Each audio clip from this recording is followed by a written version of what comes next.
All right, so if you're going to start telling the story of history, no better place to start than at the beginning. Today we're going to start by talking about Sumer, history's first civilization. When we talk about history, we're specifically talking about written record. So if you wanted to go even further back, you could talk about different types of cultures that there were.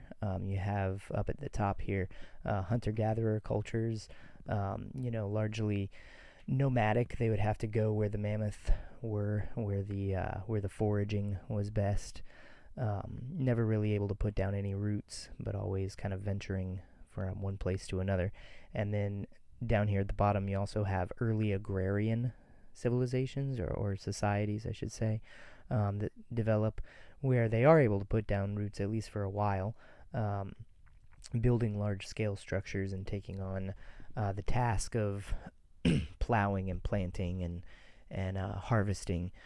But none of these early cultures developed writing, developed a lot of the hallmarks of what we would later come to associate with advancing beyond the level of just being a society or a culture and actually advancing to the point of a civilization.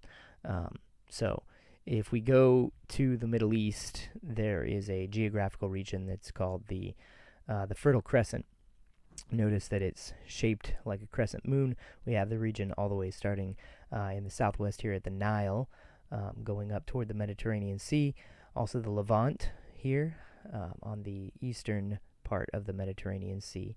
And if you go up north, you follow eventually what's going to be the Tigris and Euphrates rivers down southeast all the way to the Persian Gulf. So because this land is the most fertile, it is most likely that you're going to be able to build a successful enough agrarian society here that it's going to be able to last for a very long time. And that's why we see several of the earliest civilizations pop up right here. Even the ones that don't pop up here do tend to pop up around river valleys. Rivers are very useful for a lot of reasons. Not only just because they make the land around them so fertile, but also for being able to ship things up and downstream. They kind of provide a natural border, some protection from perceived enemies.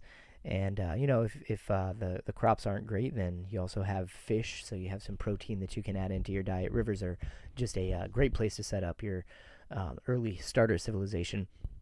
So, like I said, one of the great things about these regions is the fertility of the soil, and that can be compounded through any type of fertilization, but also you can expand the usefulness of those rivers by digging canals. Canals can bring that water further out from the river, and you can have a larger plot of land that's actually arable and in which you can plant. You'd be able to plant wheat, barley, a lot of different simple grasses that would produce grains, and that grain can be milled down into flour, and the flour can be baked into bread. The other good thing about grain is that it lasts for a long time. If you're able to store it in a cool, dry place, you don't have to worry about mildew or rats or anything like that getting a hold of it. Then that means that you would perceivably be able to hold on to some of your grain for years and years. So that means that if you have a strong crop this year, and then the next year the locusts come and they descend on your crops and eat up 80% of what you've grown, it's still bad and still going to be a lot of death, but it doesn't necessarily drive the last nail into the coffin of the civilization that you're trying to build, because you have some leftover from previous years. And so growing and storing grain became really the most important thing that these societies, these civilizations were built around. Another thing is that if you live on a muddy riverbank, then you can use that mud and mix it with some straw. You can put it into some molds like what we see these ladies still doing here, even in today's world, and you can form bricks out of them. And instead of making your houses out of wood that might rot, or even out of animal carcasses, animal skins, like what we see some of the hunter-gatherers using, you can build permanent or at least semi-permanent structures. And one of the advantages of this is that, once I build my structure, someone else can build their structure kind of right on top of mine. They can they can use one of my walls as one of their walls, and so houses are just built upon houses, and eventually you get a rather large city complex type of structure that is popping up.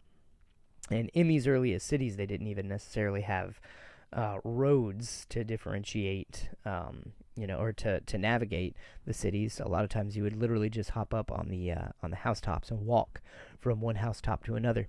And another thing that you could use this for is you could pull some of the reeds out of the river. You could dry some of that mud, or at least pat it, even in the palm of your hand, and use these triangular shaped reeds to imprint markings on the clay. And this became the earliest form of writing that we know of, which is cuneiform. You see here on the bottom left something that's a little bit more pictographic, where you see hands, stalks of wheat, things that are very much going to relate more directly to what they represent in the real world. And then on the bottom right here, you have more formal cuneiform, as it eventually evolved into and became to be known, where it's more of a syllabary, kind of like an alphabet, where you're not necessarily making a symbol of something in order to convey the meaning of it, but you're just breaking it down into the component sounds that it has. So what you wind up with in all of these different cities along the Tigris and Euphrates are these little kingdom city-states where people are eating bread and writing with cuneiform and building houses. And what you notice is a definite shift from the temporary to the more permanent. Instead of temporary, fish or game, or even, fruit, berries, things like that, the hunter-gatherer civilizations would have relied on. You have a more permanent source of food in grain. The grain is able to, like I said, be stored, and it can be kept even for multiple years. Also, moving away from just an oral tradition where things are, spoken and forgotten or morphed, and they might decay over time, you move to something more permanent, which is the written word, and the written word is able to convey more reliably. It's able to transmit information and education over several generations, and you can have more reliable record keeping. Now it is still only as reliable as the people who write the records, but perceptibly it's more reliable than the oral traditions. Not to disparage those have been found to be extremely accurate, but if we find a clay tablet that has been lost for 5,000 years, we know that it still says the same thing that it said 5,000 years ago. And same thing with home structures. The home structures, everything about these early civilizations is either consciously or unconsciously, it's a move from a temporary nature to a more permanent nature. And so you have these early city-states, Uruk, Urartu, Lagash, Nippur, Kish, and even others that would operate pretty independently of each other. Each one would have a lugal, or a king, kind of to itself, and they would trade with each other. And they were rather dynamic in that way, but they weren't unified.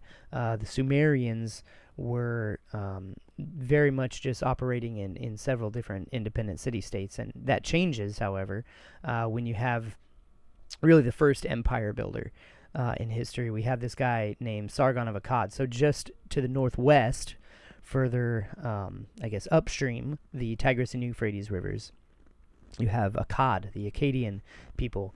These are a Semitic people. They speak a Semitic language, and we don't know a ton about Akkad before Sargon shows up. We do even have some written records there, but Sargon of Akkad unites his people and marches down, it would seem, on a lot of these Sumerian states. The Sumerians are very distinct from the Akkadians. They are not Semitic. It would seem that they are able to be differentiated not just in terms of their language, but also in their look.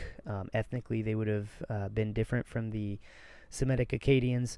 But he marches on these cities, and he seems like he's able to take them, I wouldn't say without a fight, but pretty reliably. He's able to overtake these cities, and the disorganized nature of them, not really having a formal alliance or being organized under one state structure, makes them a little bit easier of targets for him. And so we see him utilizing the military tactics of the time. We have light infantry, a lot of times just mere slaves with a spear, not even any kind of armor, but just kind of thrown out into the front lines to break up the enemy. And then we have some more heavy infantry.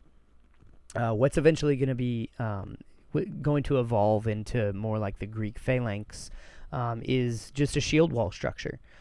People with a little bit more armor, perhaps a helmet, a sturdier spear, and a shield, even if the shield only has bronze caps on it and is mostly made of wood and leather. It's still better than what the light infantryman has. And so these shield walls and bronze spear tips were used to great effect.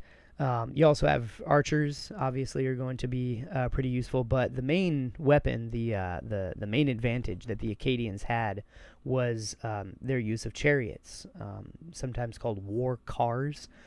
We have these chariots that are drawn not by horses, you'll notice. The horse had not been bred to be large or strong or resilient enough to be able to pull these cars directly into battle. So we actually have donkeys that are pulling these war cars into battle, and it looks a lot less threatening than maybe what you think of when you think of a chariot, or even, obviously today more like a tank, something that's heavier.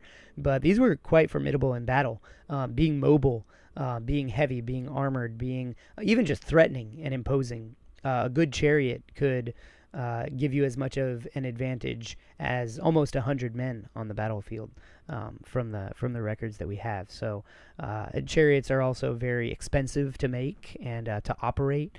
Think of having to have cartwheels assembled, and even just the breeding and training of the donkeys not to run from violence. All of this is very technical, and so as the chariot becomes more and more important in battle, it also becomes more necessary to invest money in it. And so, like I said, Akkad is able to create this little empire for himself.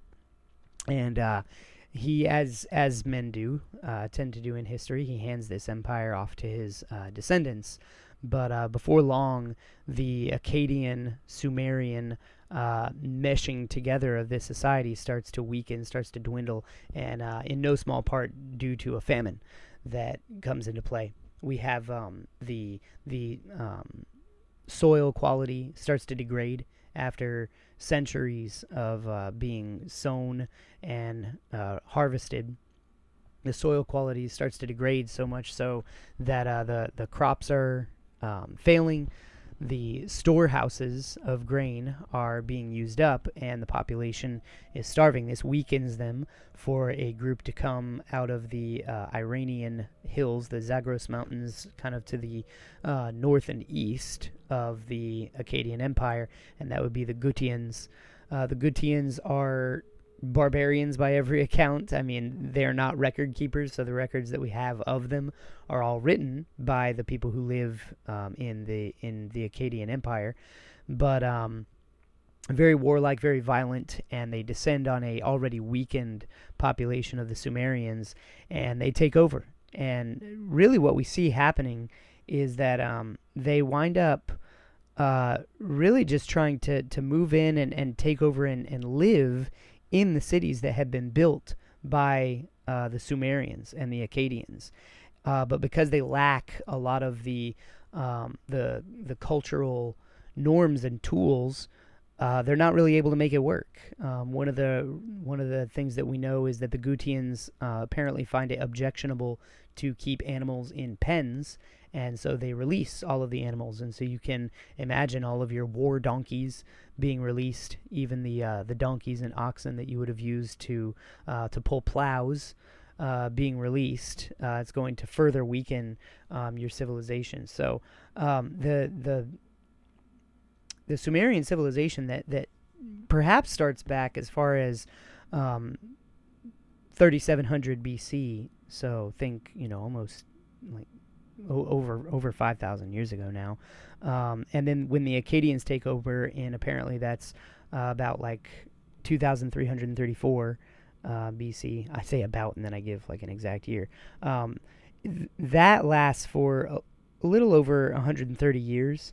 It seems that the Gutians come in about 2200 BC, and then the Gutians are not able to keep it together for long. They're really only to keep it together for about one human lifetime. It seems about 89 years that the Gutians rule, but the society is not healthy underneath them.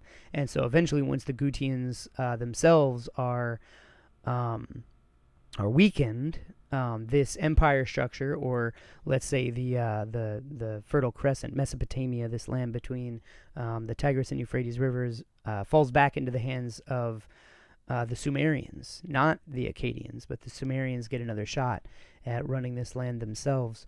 So this land is united under a man named Ur-Nammu, and Ur-Nammu is able to hold together all of this land, not necessarily with the strength of the Akkadians, but he is able to hold together the land.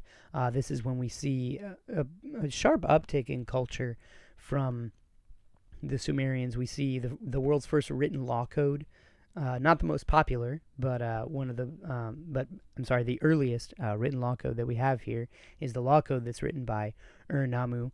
And this is also when we start to see the building of ziggurats. You can see that these towns are starting to take structure. The houses are no longer built necessarily just one right on top of another. We have grids, we have city streets, we have walls.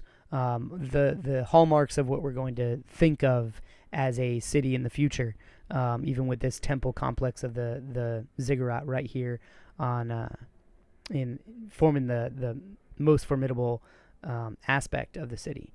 And this is really where Sumerian civilization comes to a close. So the Sumerians are going to rule this land from about 2100 BC to about 2000 BC, and then they're also going to fall, also largely due to a famine.